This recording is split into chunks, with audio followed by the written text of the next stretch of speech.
Good morning, everybody. My name is Dominic Calabro. I'm President and CEO of Florida Tax Watch. I'm very honored today to present Modern Management and Sensible Savings, a multi-month, almost nearly year-long effort of the Tax Watch Center for Government Efficiency at Florida Tax Watch.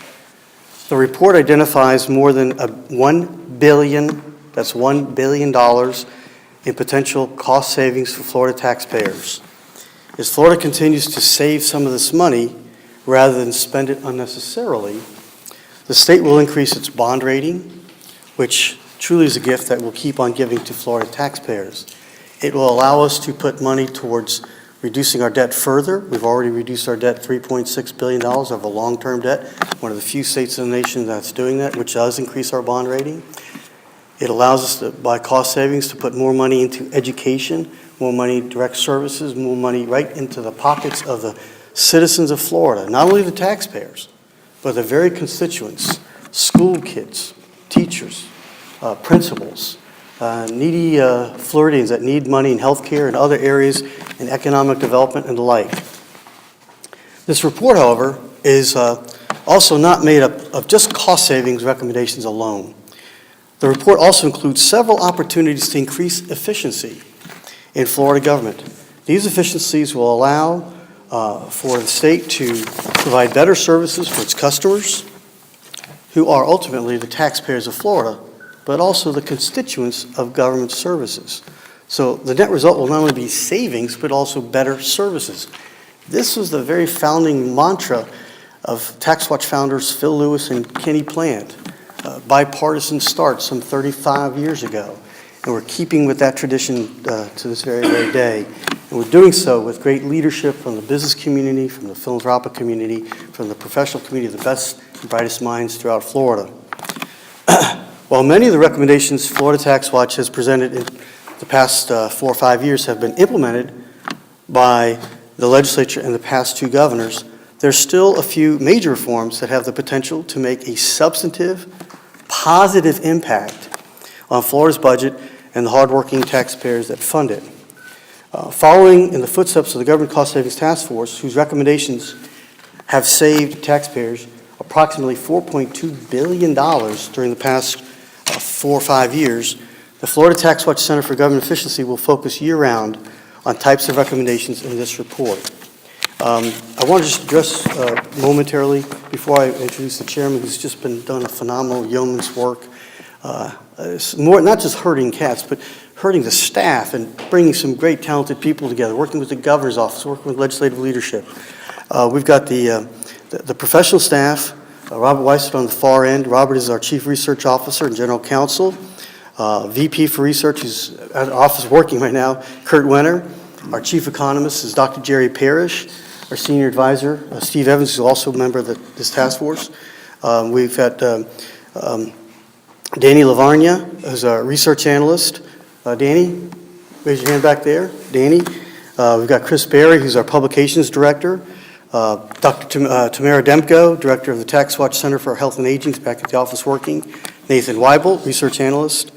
Ellie Benjamin Talpin, also Research Analyst. And of course, Morgan McCord. At this time, I also want to recognize our chairman, but he will also in turn recognize his fellow members of this task force, and that is the incredible John Alexander. Thank you, John. Mr. Chairman. Thank you, Dominic. Before I start with the specific recommendation, I'd like to introduce 2 of our 17 members on our board that works on these things. We've got Steve Evans serves on, as you just heard. Charlie Gray, he's the chairman and CEO of Gray Robinson in Orlando. And I appreciate you gentlemen joining us today. The recommendations included in this year's report, and I believe everyone has received a copy of that. This is what it looks like. Are designed to assist lawmakers and their staff to identify opportunities to increase efficiency and accountability in government while continuing to provide the highest level of service to Florida taxpayers. To create an extensive list of original solutions, advisory board members and Florida Tax Watch staff met a number of times to carefully hone each recommendation. Throughout the development of these recommendations, the Center for Government Efficiency, formerly known as the Government Cost Savings Task Force, worked to identify 6 key areas of improvement which, if implemented, will have a significant impact on Florida's 2014-15 budget. A key recommendation from this year's report is to replace the Florida Accounting Information Resource, otherwise known as FLAIR. FLAIR is the state's accounting system, which is more than 30 years old and which desperately needs to be replaced. A new system will provide accountability and fiscal transparency to Floridians and will provide the detailed reporting needed to analyze and manage the state's assets. The Florida legislature has already recognized the need for updates to the state's accounting system, and Tax Watch is calling for them to continue to support the transition to a new updated system by appropriating the necessary funds for the project. The replacement of FLAIR has been an important goal of Florida Tax Watch Government Cost Saving Task Force for several years, and the Center for Government Efficiency will continue to support this much-needed improvement. A 0.5% efficiency improvement in the state's accounting processes would result in $350 million savings for Florida taxpayers.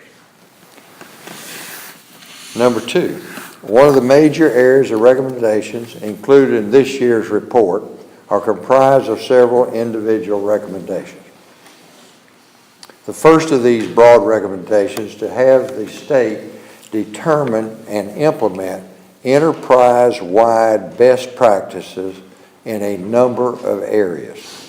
The first recommendation for best practices begins with Tax Watch calling for the legislature to create a new state agency with the responsibility and authority to set and manage information technology strategies, policies, and procedures for all state government agencies and departments. This is the first step to moving Florida from ranking the worst in the United States in the use of digital technologies to streamline operations and better serve its citizens.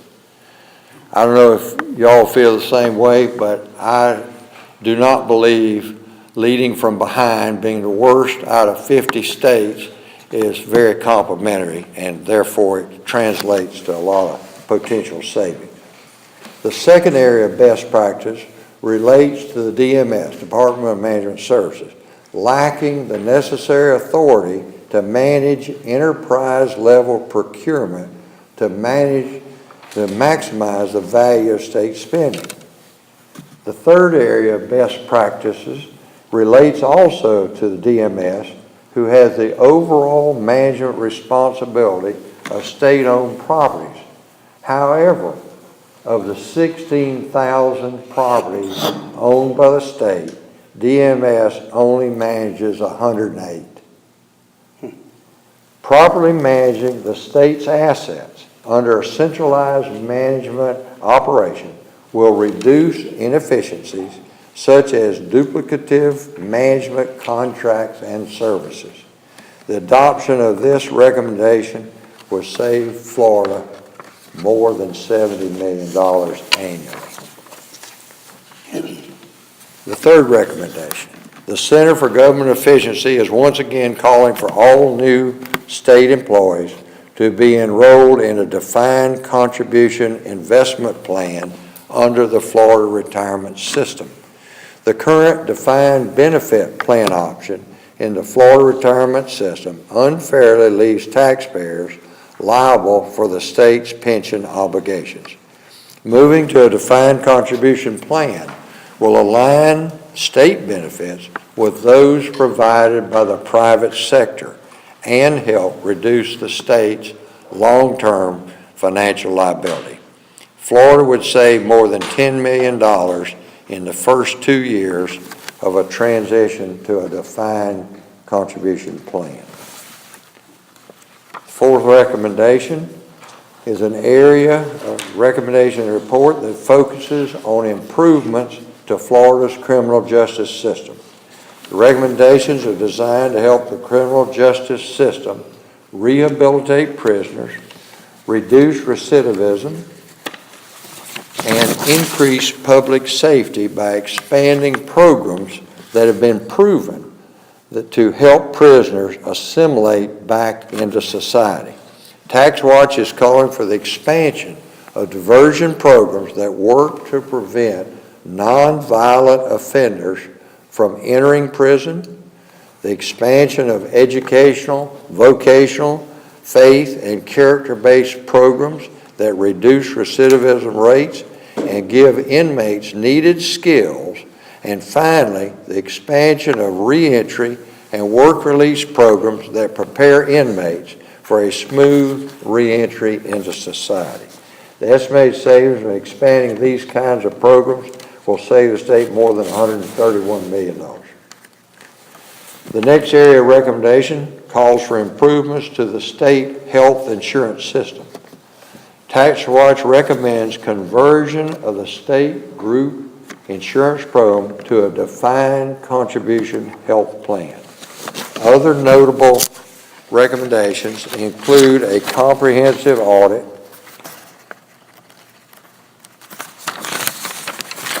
to determine the eligibility and current coverage of dependents, higher emergency room co-pays, and the implementation of a state employee wellness program, among others. The 6 recommendations to the state employee health insurance area are estimated to save $423 million. The final area of recommendation of the Tax Watch Center for Government Efficiency is to maximize the state's existing revenue sources. Tax Watch continues to recommend that Florida collect sales tax on remote sales.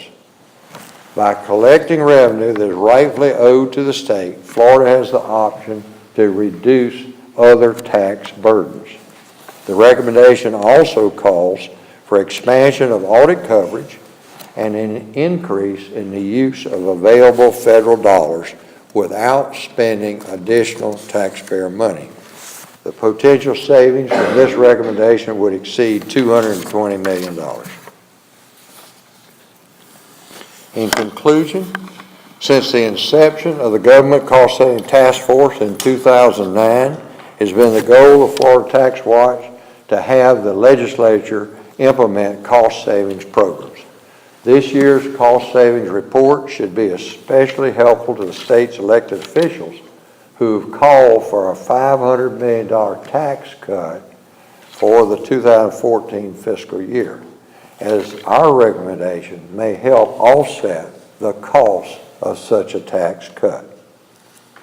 Even as our policymakers and elected officials enter the fiscal year with a budget surplus, it is crucial that reforms continue to be made to increase efficiency and reduce spending to ensure that Florida faces an economically stable future. The recommendation of this report will help Florida continue on the path to economic recovery. Are there any questions? As you guys know, with reform, that usually costs a little bit of money to implement those reforms. How is that startup or the reform costs factored into the savings you guys estimate? Well, I'll call on Robert Weissert, the Chief Operations Officer for Tax Watch and a member of our area, to field that question, please. Thank you, Mr. Chairman. Absolutely. Where there are upfront implementation costs, those are figured into the net cost savings. There are examples like the increase of the DOR auditing program would have an upfront cost, but it would produce a net savings that exceeds that cost by about 4 times.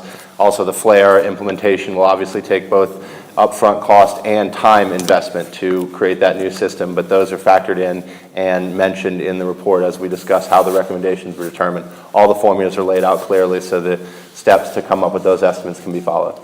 Same with the IT, creating a new IT agency, same with DOC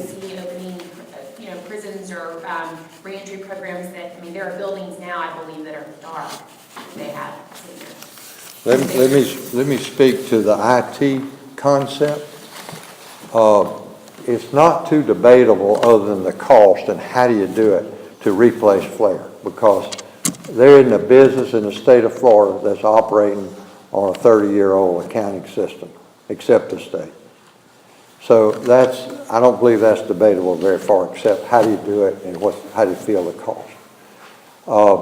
When you look at these things, you got to have a plan. If you want to go from Tallahassee to Frostproof, Florida, where I'm from, you got to know how do you get there.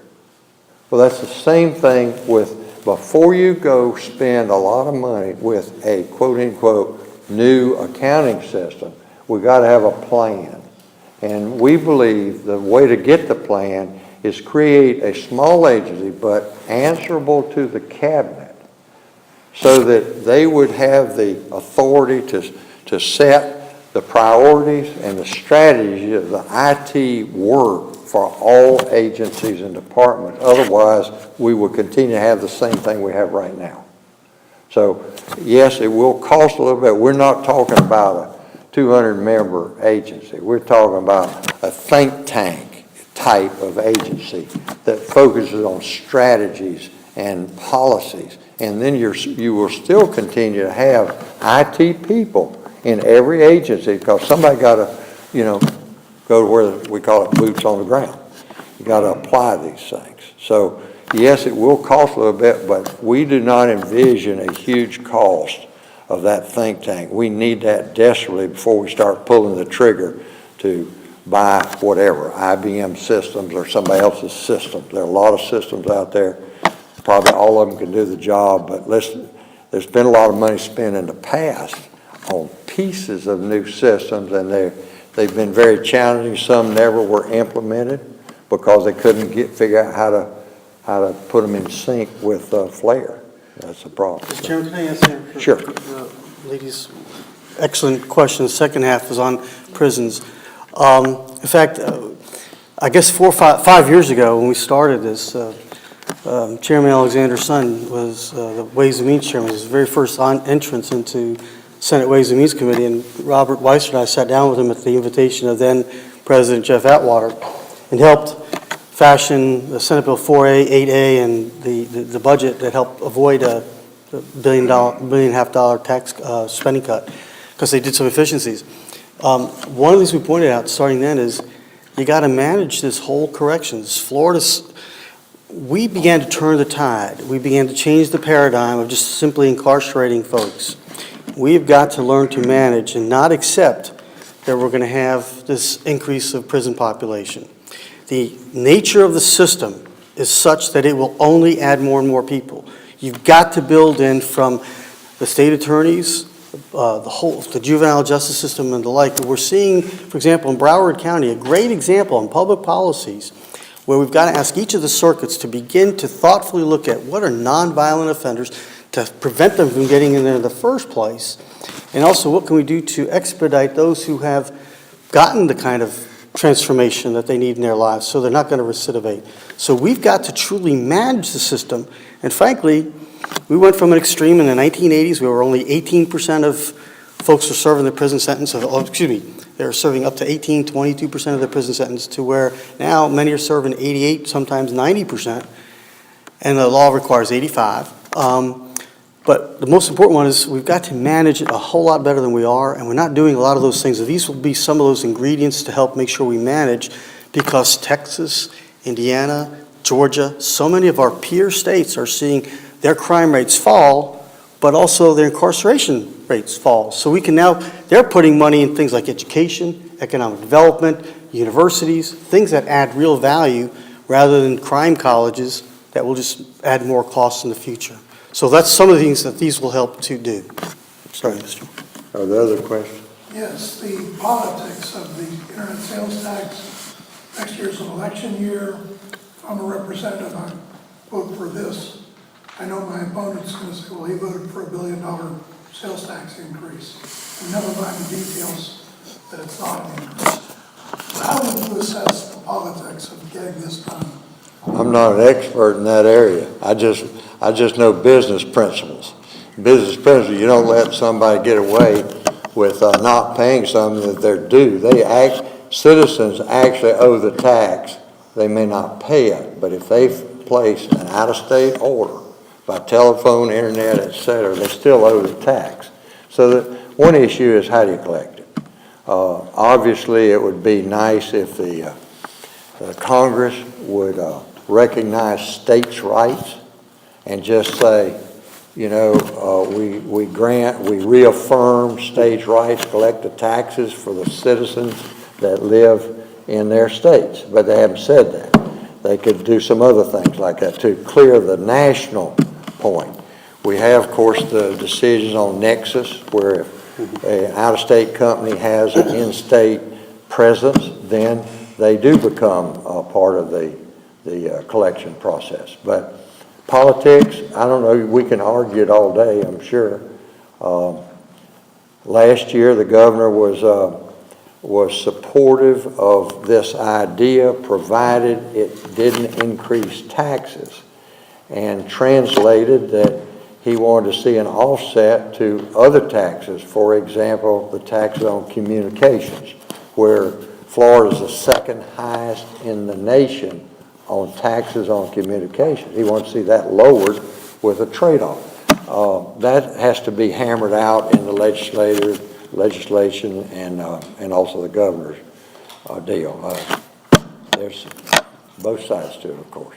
You know, Bill, if I may, I think we got way ahead on that issue 10, 12 years ago, Florida Tax Watch. It was the right thing to do then.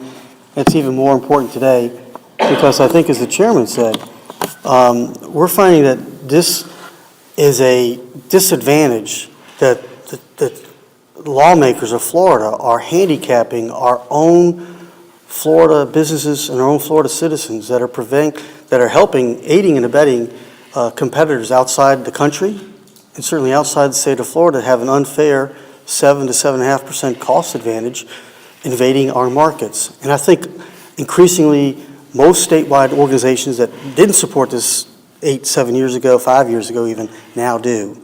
And I think they've made that point. So the real issue is how do you balance them out so that, and the governor said, look, as long as you can have, we've got both presiding officers who are willing to consider. We had it for years that they wouldn't even consider. So I think it's in the works. It has a possibility. I think there'll be organizations that will lobby this. That's not our role. Our role is to point out the importance of it, the impact, its adverse effects if it doesn't happen. It costs, thousands of jobs by not collecting it. We believe we can collect around 50 to 60 million in the first year on a voluntary basis. And as the chairman said, that trade-off is probably the linchpin of political acceptability. But, it's ultimately going to be the pressures that get put on the legislature, not only by business groups, but by also education groups and spending groups that can benefit by that as well. Because long term, Florida participating in that streamlined sales tax, it's not 50 million a year. The first or second year when the Congress authorizes this, you multiply that by 10 or 20. It gets into the hundreds in the first couple of years and to low $1, $2, $3 billion by the 5th, 6th, 7th year. It's a lot of money. It's also something that's important to our core revenue sources and our core basics of funding education, healthcare, and those things. So it's just too important not to do because we don't want to have to tax things that Floridians don't like to tax. Bill, you probably know this from way before me, but Tax Watch does not consider recommendations relative to their acceptability nor the political consequences. We are an independent group. We have CEOs and business people and former legislators from all over the state, and we come up with these ideas, have staff do the research for us, and we say this is good for Florida, and we stand on that. We've stood on it for 33 years, and we haven't done the cost saving, but for this, the 6th year.